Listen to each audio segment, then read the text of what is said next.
Hey y'all, it's Kevin here, and this is Pure Reviews. So if you are new to my channel, I review all kinds of products. So be sure to hit that subscribe button to get the latest videos.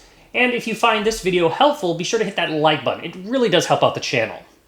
Now, today's product I want to share with you is the Samsung Galaxy S21 Ultra.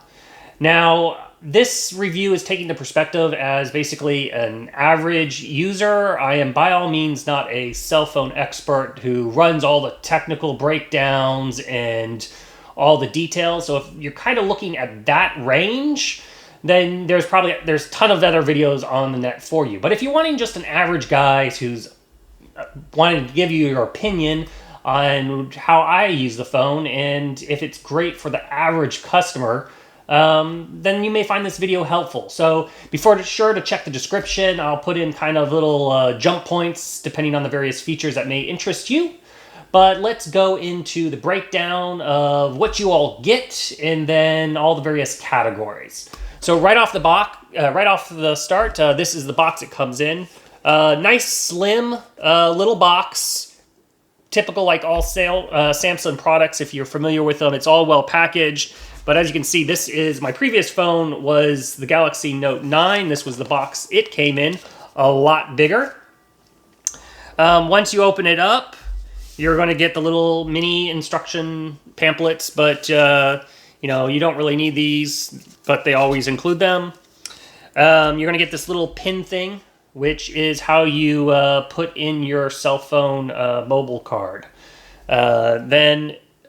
Which is a controversial thing with this phone, is they've gotten rid of the charging brick. So you're only going to get basically the USB Type-C to C cable. The brick is no longer included. They said that is due to basically people not necessarily using the bricks and trying to cut back on eco-waste per se. And then you're going to get the phone itself. Now, I got the black version. It also comes currently in silver. The phone is very slick looking. They still kept this slight glass bezel. However, unlike the earlier phones where they had the edge screen, I've noticed when you're kind of holding it, you're not always triggering these edge parts. So they have fine-tuned that. It does all nicely blend very well. On the bottom here is where you put that little pinhole in and you put in your cell phone card. Now, another big controversial thing on this is the SD card, which they have removed from the phone. There is no longer a microSD card, but we'll kind of get that in a little bit later here. And then the USB Type-C charging. And then on the side, you've got the power button and the volume controls. Nice matte finish on the back, and then you have the bump here, which has the multitude of cameras. So that is kind of the lay of the land of the phone itself. As far as performance, I've noticed it is incredibly fast compared to the S Note 9 at least, and the other phones. When switching between various apps and web pages, it is instant, which is a huge improvement that I've noticed from the other phones, which is kind of nice. The screen is probably the most impressive element here. It is super bright. One of the big deals that I used to always use on the other phones that I've had is it has that adaptive sensor that if you're in bright sunlight, it gets brighter, or if you're dark, it gets dimmer. That never really worked very well in my opinion. So actually a lot of my other phones, I had just set it kind of more to the maximum brightness. This phone, it actually seems to respond a lot quicker. And so I've left it on that adaptive feature. So I find that very nice. It also has the ability to go to the WQHD Plus with 120 hertz refresh. Now, what that is it's just a super high resolution, probably a higher resolution maybe than your TV at home. So the screen, that makes it very, very crisp. And the 120 is important because that means it makes it fluid when moving, kind of swiping through here to the various pages. And you may not notice a big difference between that screen brightness to the other one. Just kind of depends on how what kind of programs if you're playing a game, that may be where I would say you'd see it the most. But it does have that feature. With the caveat of that, I've noticed if you go with the higher, brighter, and sharper, obviously that's going to drain your battery quicker. So let's talk about the battery aspects. Compared to the S9 and the other phones I've used, I will say this is a much bigger battery hog. I easily get a day and a half charge out of it with my average use. But it won't go I haven't been able to sit there and say, oh, it'll easily go for 2 days. And part of that is because of that screen, that really high resolution screen. If you have those settings cranked all the way up, that will drain it. The other thing is the 5G. The 5G does suck out a lot of battery juice, especially, so I currently have Verizon, which has the ultra wideband, so even the real fast 5G versus some of the other carriers.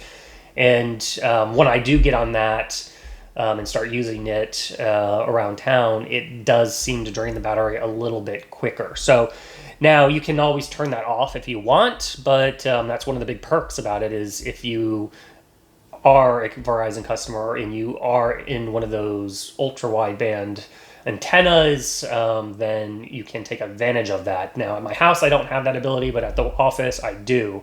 So, and it is lightning fast. I mean, I think when I ran the test, it was over or just under 1,000 megabit download speed. So really, really, really fast. One of the, like I said earlier, touched on probably the most controversial thing on this phone is the removal of the microSD card. At first, when I saw that they were removing this, I was kind of upset because I've always had, at least recently, I've always had the Samsung branded phones, and one of the big selling perks to me was the fact that you could put a micro SD card and it basically expand that storage to like a terabyte. They did away with it, so you're kind of stuck now with the 128, the 256, or the 512 gigabyte hard drives. After doing kind of some research on my old phone and kind of seeing where I was, I never even came close to using the 256 when I calculated what was on my phone and what was on my SD card. So, I started thinking about, well, that's probably not really a big loss for me. So I did not want to get the 128 just because that's cutting it too close. So I would recommend the 256. It seemed to be a good average. If you take a ton of video and you want to keep that video on your phone, then maybe you want to go with the higher resolution of the 512, because that will obviously, this phone could shoot in 8K, and if you're shooting at maximum resolution and everything and you don't want to remove it off your phone, those files, then you want to have the higher memory. But how I operate a lot of times when I'm taking pictures and whatnot or video, I do end up removing them every month or so and moving them onto my computer and clearing up that space. So it's not a big deal for me, but I could see that being annoying to others. The trade-off of that is they have made this phone compatible with the S Pen.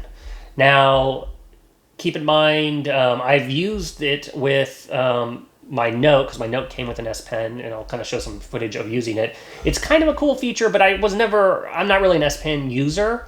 It's not very quick and polished when using it as far as response time. Now, supposedly Samsung's going to be coming out with a dedicated Pro S Pen that's going to be Bluetooth controlled. So if you are a heavy S Pen user, you may want to hold off on getting, either using your existing pen for now if you have one, or they currently have an S21 Ultra pen that you can buy that's not Bluetooth. Maybe hold off on that until they actually come out with the fancier Bluetooth pen. Naturally, though, unlike the Note, which stored the pen on the device, there is no way to store the pen, so you may have to look at a case or something like that that keeps the pen stored with it. Then another nice feature that I've started really using with the Samsung phone is DeX. So if you're not familiar with DeX, is you can basically plug this into your computer. You can also do it wirelessly if your computer is capable of doing that. And it basically opens up on your computer the phone interface. So if you're wanting to do some, either type up something on Instagram or do some Word documents or Google Drive documents, it makes it a lot easier with the keyboard and just looking at a computer screen. So it once again, it gives you that versatility. Now let's go into the biggest thing on this phone, which is one of the driving reasons why I bought it, which is the cameras. Currently on the market, from everything I can tell, in my personal opinion, it looks to be the most powerful and best camera on the market, and a huge improvement compared to the S20 Note and Galaxy series phones. I wasn't too impressed when I was reading the specs about those cameras, and which is one of the reasons I never chose to upgrade. And now they seem to have learned some lessons on that element, so they have moved and improved on it on this phone. And I would say I have noticed a big difference coming off of the Note 9. The main thing I use on my phone is the camera. I used to have a DSL camera with all the changing lenses and whatnot for work and whatnot. I don't nearly use that as often. I really use this camera on the phone a lot more. It takes excellent quality portrait photos, which was a big improvement versus the other one. I've always noticed my friends that have iPhones or the Google phone, those portrait photos have always looked better than the Samsung ones, and I can say Samsung has definitely closed the gap. As far as night photos, those are incredible, and I'm going to show examples of all these, so be sure to check the corners of the screens out. But the night photos are incredible. They really do improve on that aspect, which they've always been kind of the strongest, in my opinion, in the night photo realm. Love the ultra wide, just capture more images. So all these lenses having the various options at your touch of your fingerprint is great. Like I said, it does shoot in 8K. It also lets you capture instant photos from those 8K videos, which is really high resolution, which is another big perk. So if you're looking for a current phone, you can argue all day in the comments of who has the best cameras, and obviously as the phones continue to roll out, they're constantly one-upping each other. But I will say right now, Samsung has the most versatile options in their cameras. They even have something called One Take, which will literally fire off everything. It'll do short videos, long videos, multiple resolutions. Now it's a lot to go through, but they give you lots of flexibility and lots of custom pro options to really tweak on how you want to use the video camera or the photos to whatever in style that you want to use it at. So if you're purely looking for a camera, I cannot stress how much I am impressed with this camera. And that's kind of basically the main highlights I want to touch on. As an everyday user, it checks a lot of boxes for me. It has an awesome camera, bright screen. Gaming has come up to a whole new level with the processor. I mean, you can play hardcore games like Fortnite very smoothly, racing games.